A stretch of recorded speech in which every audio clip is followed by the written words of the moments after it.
আজকে আমরা দেখবো ট্রাস্টেড সিঙ্গারা নাকি লোকাল মার্কেটের সিঙ্গারা কোনটা সবচেয়ে বেস্ট।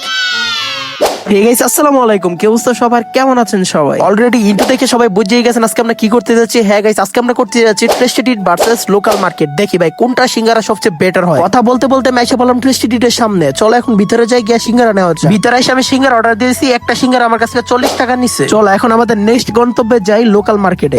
তো গাইস এখানে হচ্ছে সিঙ্গারা 10 টাকা করে পিস। তো আমি এখান থেকে 2 পিস সিঙ্গারা নিতেছি, কারণ আমার বেশি নেওয়ার কোনো দরকার নাই, 2 পিস আমার জন্য যথেষ্ট। তারপর গাইস এখান থেকে সিঙ্গারা গুলো নিয়ে আমি বাড়ির দিকে যাইতেছি, বাড়ি দিকে তারপর তোমাদেরকে সিঙ্গারা গুলো দেখাইতেছি। ফাইনালি গাইস বাড়িতে এসে বললাম চলো এখন আনবক্সিং করবো। কিন্তু গাইস একটা জিনিস আমি খেয়াল করে দেখলাম, দেখো ভাই ট্রাস্টেড এর যে প্যাকেজিংটা আছে, মানে প্যাকেজিং কোয়ালিটি ভাই খুবই হাই, বুঝছো? এর জন্য কি তাদের খাবারের এত দাম নাকি আল্লাহই জানে। এতক্ষণ অনেক বকবক করলাম, চলো এখন আসল কাজে আসে, এটারে খুললে এটা রিভিউ করি। তো চলো এখন আমাদের সিঙ্গারা গুলো ব্যাগ থেকে নামাই নেই। ফার্স্টে আমি ট্রাস্টেড এর সিঙ্গারাটা নামাইলাম, ভিতরে একটা টমেটো সস আছে, ওইটা বের করে নেই। কিন্তু বলতে হবে ভাই ট্রাস্টেড এর বক্স কোয়ালিটি খুবই হাই। চলো এখন আমাদের লোকাল মার্কেটের সিঙ্গারাটা বের করে নেই। দেখছো এটারও কিন্তু ভাই কয়েকটা পোটলা বানাই দিছে। তো গাইস অনেক হইছে পোটলা বাটলি দেখা। তো চলো এখন এগুলো ওপেন করি। ফার্স্টে ট্রাস্টেড এর দিয়ে শুরু করি। তো গাইস এটা ওপেন করে দিই, এটা ভিতরে একটা বড় সাইজের সিঙ্গারাটা মাশাআল্লাহ ভাই বড়ই আছে, ঠিক আছে? তো এটা এখানে রাখলাম। চলো এখন আমাদের লোকাল সিঙ্গারা গুলো ওপেন করি। ভাই সিঙ্গারা গুলো বের করতেই দেই ভাই, এগুলো পুরো বসকায় রয়েছে, মানে চেহারা খোমা টোমা পুরো চেঞ্জ হয়ে গেছে ভাই, লারা গুদা খাই আনার সময়। যাই হোক চেহারা দিয়ে কি করবো, একটু পরে তো চাবামো। ওইটা সিঙ্গারা রাখলাম, রাখার পরে দিই ভাই এটার ভিতরে একটু সালাদ আছে, মানে পেঁয়াজ গাজর কাঁচামরিচ এগুলো কেটে ভাই দিছে। যাই হোক ভালোই দিছে। ফার্স্টে চলো এগুলোর সাইজ কম্পেয়ার করি। যদি সাইজ কম্পেয়ার করতে যাই তাহলে দেখো ভাই এই দুইটা ভাই একটা সময় না, মানে ট্রাস্টেড এর একটা সময় না ভাই, এই দুইটা এক হিসাবে ঠিকই আছে, কারণ ভাই ওইটার দাম 40 টাকা আর এগুলোর দাম হচ্ছে ভাই 10 টাকা কইরা। ওইটার একটা টাকা দাম ভাই এরকম 4টা কিনা যাইবো। তো চলো গাইস এগুলোর এখন বাইঙ্গা দিয়ে এগুলোর ভিতরে কি অবস্থা। তো প্রথম লোকালটা বাংলাম, লোকালটা ভাই যে লোকালের মতো ঠিক আছে, আলুগুলার ভাই পুরো মইত্যা ভাই, সাথে 1-2টা বাদাম দিয়ে ভাই দিছে কোন রকম। যাই হোক ভাই চলে বুঝো না। এখন চলো দেখি ট্রাস্টেড এর কি অবস্থা। তো এটা ভাঙলাম, ভাঙার ফল দিয়ে ভাই ভিতরে আলু, মানে 40 টাকার ভিতরেই ভাই শুধু আলুই থাকবে, অন্য কিছু থাকতো না। তো লাইরে লুইরা দিয়ে ভাই কিছু